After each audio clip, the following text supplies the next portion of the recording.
हम सब जानते हैं कि जय भीम का मतलब क्या है। जय भीम का मतलब है डॉक्टर आम्बेडकर की जय।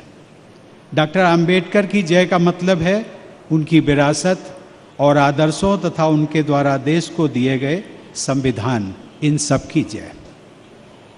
डॉक्टर आम्बेडकर के नेतृत्व में बना हमारा संविधान सभी देशवासियों को समानता का मूल अधिकार देता है। इस मूल अधिकार के कारण हर एक भारतवासी गरिमा में पूर्ण जीवन जी सकता है। इसी संविधान द्वारा दिया गया दूसरा बहुत ही महत्वपूर्ण अधिकार है प्रत्येक व्यक्ति को मिला हुआ मतदान का अधिकार, अर्थात वोट देने का अधिकार, जो कि हमारे लोकतंत्र का आधार है। देश के गरीब, पिछड़े और वंचित वर्गों के लिए इन दोनों अधिकारों का विशेष महत्व है। यही संविधान हमें शिक्षा का अधिकार भी देता है। नागरिकों को मिले सभी अधिकारों का समुचित उपयोग करने के लिए शिक्षा का होना बहुत जरूरी है। बाबा साहब के अनुसार मनुष्य के हर प्रकार के विकास के लिए शिक्षा एक आधारभूत जरूरत होती है। इसलिए उन्होंने इन वर्गों को जो नारा दिया था, जिसमें कहा गया था कि शिक्षित बनो, संगठित रहो और संघर्ष करो, उसमें भी हम सब देखते हैं कि बाबा साहब ने शिक्षा को ही प्राथमिकता दी थी।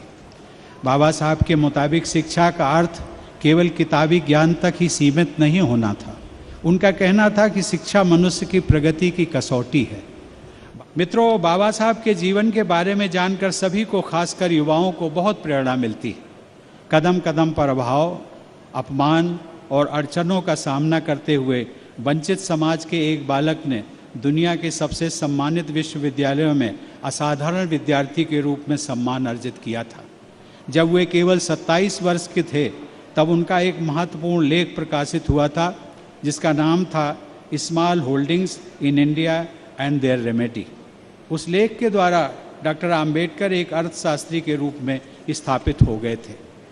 बाबा साहब के जीवन का एक और महत्वपूर्ण पहलू यह है कि उन्होंने अपने सार्वजनिक जीवन में सदैव अहिंसा और करुणा का मार्ग चुना।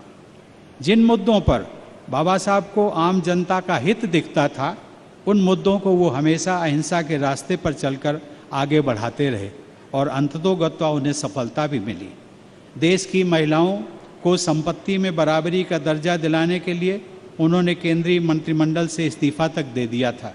उन्होंने समाज के कमज़ोर वर्गों, अनुसूचित जाति, अनुसूचित जनजाति और पिछड़ों के कल्याण की बात की, लेकिन इस सब के लिए उनका रास्ता हमेशा अहिंसात्मक ही रहा।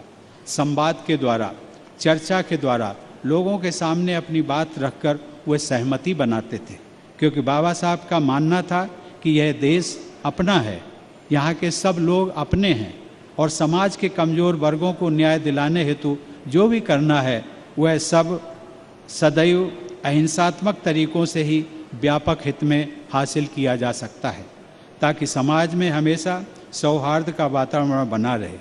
संविधान सभा में दिए गए अपने अंतिम भाषण में बाबा साहब ने कहा था कि अब हमारे पास विरोध व्यक्त करने के संवैधानिक तरीके मौजूद हैं, इसलिए हमें अराजकता से बचना चाहिए।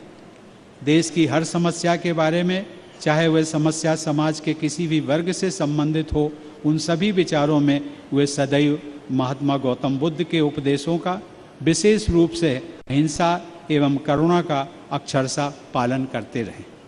बाबा साहब बहुआयामी व्यक्तित्व के धनी थे।